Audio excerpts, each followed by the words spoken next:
Hey guys, welcome to the channel. It's Barnabats. While I wasn't posting for 5 months, I did see that I got a pretty substantial amount of subscribers. Well over 100 people subscribing to my YouTube channel off of one video, which is pretty impressive and funny to me since that video I had recorded for a year before I even posted it. And I was like, oh, I'm not gonna post it, like I'm so worried about what people think, they're gonna gatekeep. They did. Oh my god, they did. But I'm so glad I posted it since, clearly so many people enjoyed it. Someone actually requested a video, which is something I didn't even think of somebody doing either, so that's cool. They said, I'd really like to see you doing more hauls or pickup videos and that type of thing, or showcases. I thought that would be the perfect video to start up the channel again.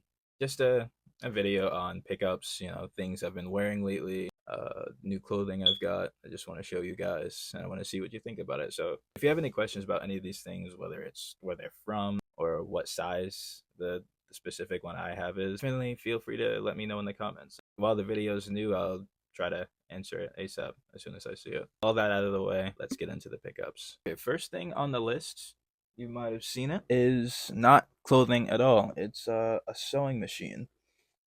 Don't look at that. I should probably not have the pieces all over the place. I should have gotten it so long ago because this thing's a game changer. Even though I can't really do too much with it right now just because I'm still learning. Learning with this thing has been a lot, a lot, a lot of trial and error for me. But this thing definitely paid for itself already. Just with everything that I've taken in. I've taken in a lot of the clothes that I've always wanted to wear a lot more. It's just there was something wrong with it, and there was no way I was going to take it to a tailor. Everything that I've taken in with this already, I don't know how much the tailor would have costed me.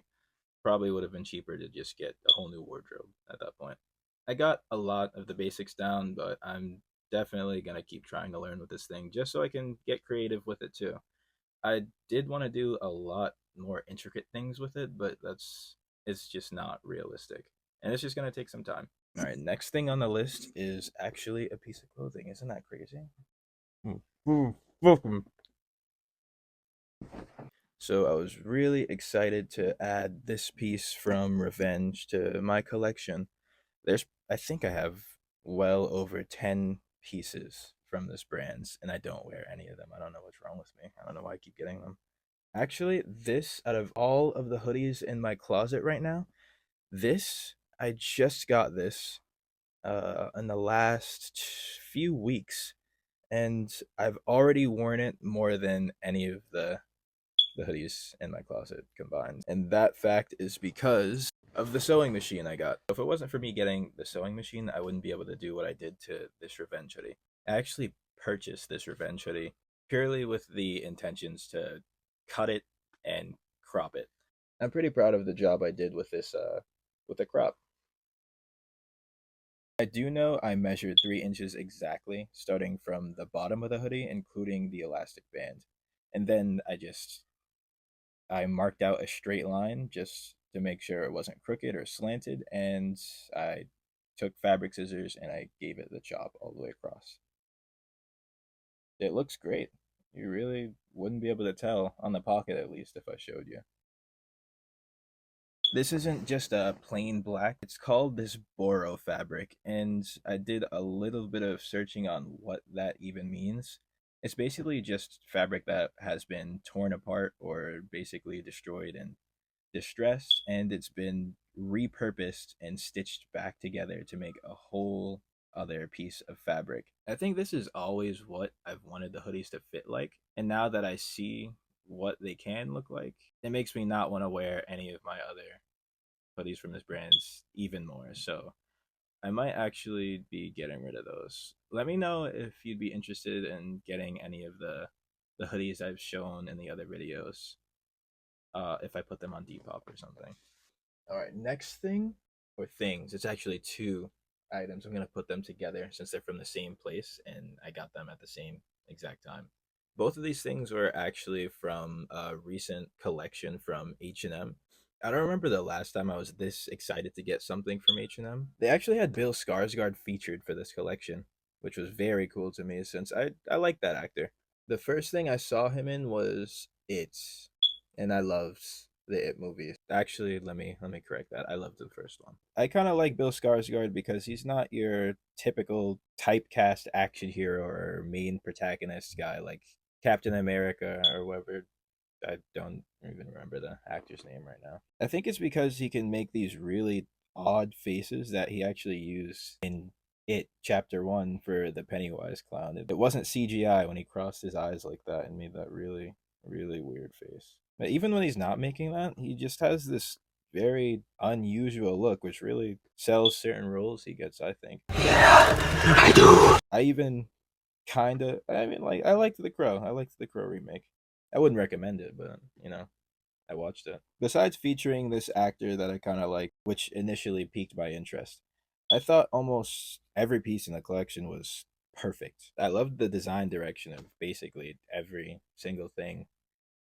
I liked the clothes that they had in the ad on Skarsgård, but I saw one of the other models and instantly I added basically everything he was wearing to my cart. I don't usually do that with clothing at all. Like if I see anything is paired together and they recommend you buy it together, I'm gonna be that guy. I don't know why, but if things are paired together and someone recommends something to me, I don't want it. I even saw in one of the pictures they put a necklace on him with the whole top half of the outfit that I bought. I even thought that I'd use a necklace of mine. I have like a sword necklace that I barely wear, but I really like the design of it. I thought I'd wear that the same way he was wearing it in the picture. And one thing about the H&M undershirt, my style can be pretty androgynous sometimes, so I think it works for me.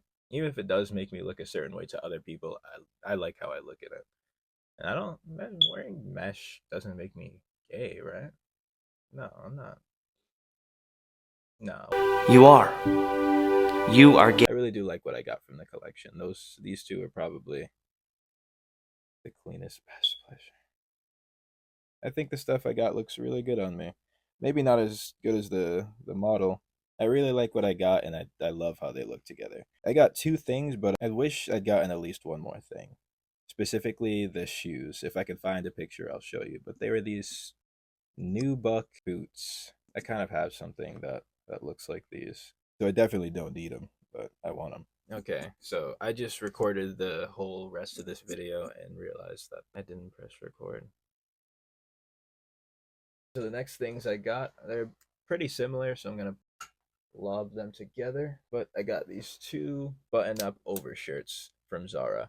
I got this black velvet one, has this really nice shine to it, and I got this gray distressed zombie-looking one. I actually bought both of these before the annual Zara sale that they have every year. That's what annual means. But last time I waited, I saw something I really liked at Zara, and I waited for them to have the huge sale. By the time the sale got around, they didn't have the things I wanted at all. So I decided to bite the bullet, and since I really liked both of these, and I think they fit my style and what I'm looking for perfectly, I don't mind paying a little bit more. The black one's kind of simple, but a little flashy at the same time, if that makes sense. It's just because it's black, it's a simple color, but it's just so shiny. It gives off such a lustrous shine. I think it looks really good with this maroon shirt I have underneath for a pop of color, but still sticking with the darker tones that I like so much. And this gray distress one is actually exactly what I've been looking for in an overshirt for years.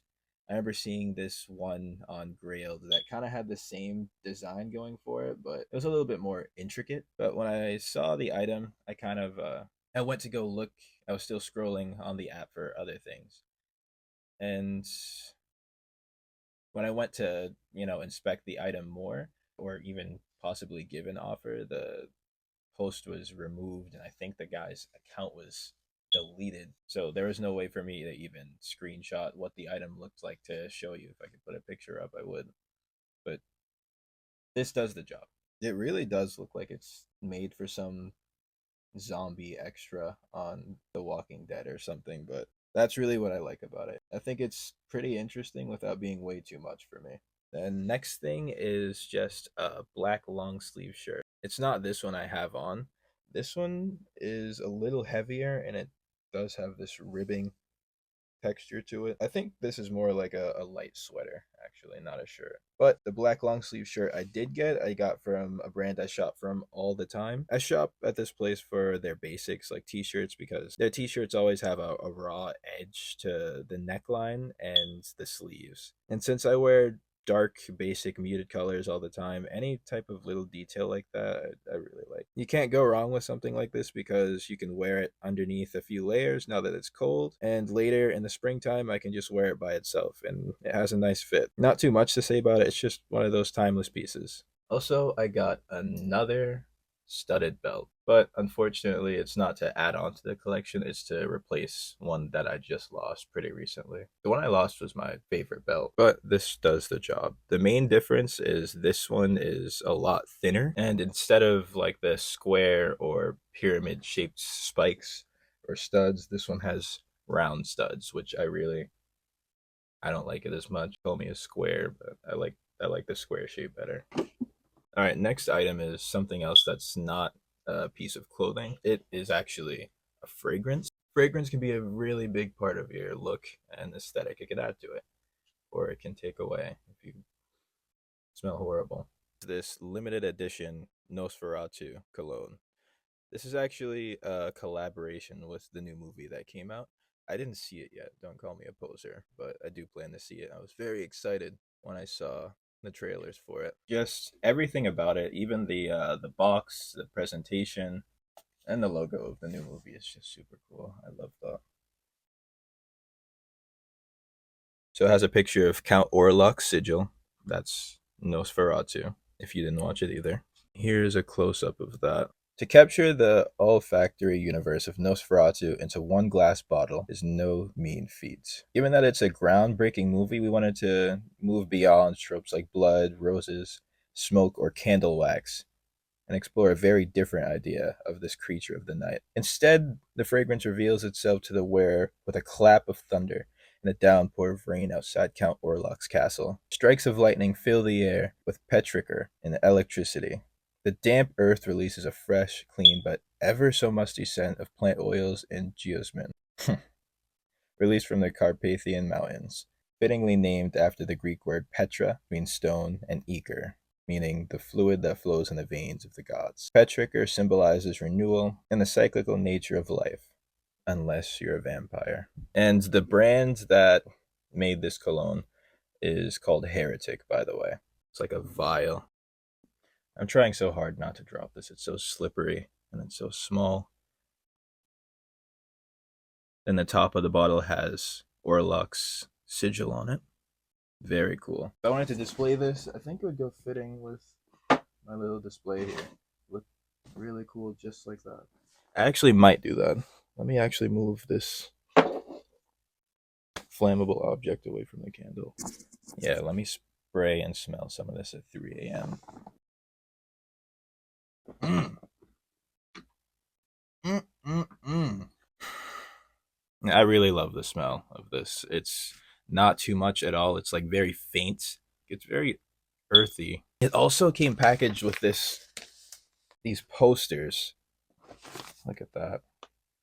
That are made out of this old newspaper. I think that's really thematic for the film, which takes place in 1800s England, I think. I don't think it's a real town that the story takes place in, but I'm gonna say England. Yeah, this is the coolest. This is the coolest shit ever.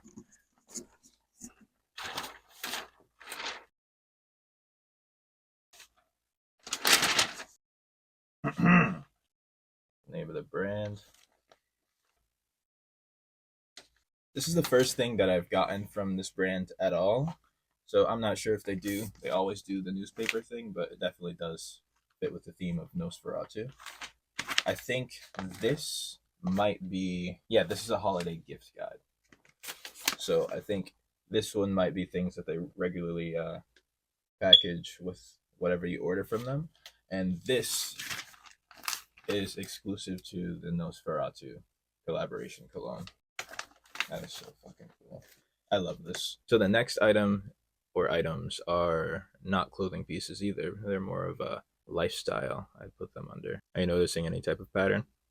Because there's not one at all. Like, not doing any type of order. So if you said yes, I hate you. You're a liar. I got a few glassware sets. These I got all during Halloween time. So it's meant to be a decanter, but you can put any liquid in here. And that fabric on his neck didn't come on it. I actually had some of that fabric just laying around, so I gave him a little scarf. There's cups, and I got so many of these sets. There's a lot underneath this table just out of sight for you. But I got doubles, I think even triples of some of these sets. I just love them so much. This set with the metal accents, the metal skeleton hands, actually came with this mixed. Oh no, I lost the tag. But this one has this mixed drink in it. All you have to do is add vodka. And I forgot what it said specifically, but I know I see this dried orange in there. And the powder, I think, is just what a classic margarita is flavored with. But I did get doubles of this one. I did try it. It tastes like shit. But look at that. You could put anything in there. It looks so cool. Oh shit, I almost dropped it. That's why I keep them underneath the table sometimes. Now there's this one. This last one. You could actually put liquid in here, and it's supposed to look like the skull is just floating in the liquid. I didn't use it yet. I just kind of used this as a centerpiece for a different display. There, I hope you can see it enough, because I'm one wrong move and it's gonna shatter. I'm gonna be really upset. So that's why I leave it out of reach, because I do have cats. I actually did have 3 of this one. As you can see, I do have the bottle topper still from my first set, but that's all I have left of it, since my cat, he didn't like it as much as I did. I almost forgot this one. This one's shaped like a rib cage. This is actually the first one that I got, and I was so happy with it. I went and searched for the rest of these and bought a whole lot. This is actually my only one of this rib cage. He had a skeleton head to put on instead of a bottle topper, but I broke it. It just looks so cool when it's filled up with red wine, or it doesn't have to be wine, it could be anything. It could be vodka. Do you like fatherhood? Vodka? Yes, I love vodka. But that wouldn't look as cool. Which one of these glassware bottle sets was your favorite? And let me know if you're gonna go search for these now, if you didn't know these existed prior to this video. That's everything in the meantime that I really wanted to show you guys. If you're still here, thanks for watching the video, and leave a like on the video and subscribe to the channel. If you had a favorite thing from the video that you had more questions about, definitely let me know in the comments. I'll try to answer that. And thanks for watching, guys. I'll see you in the next one.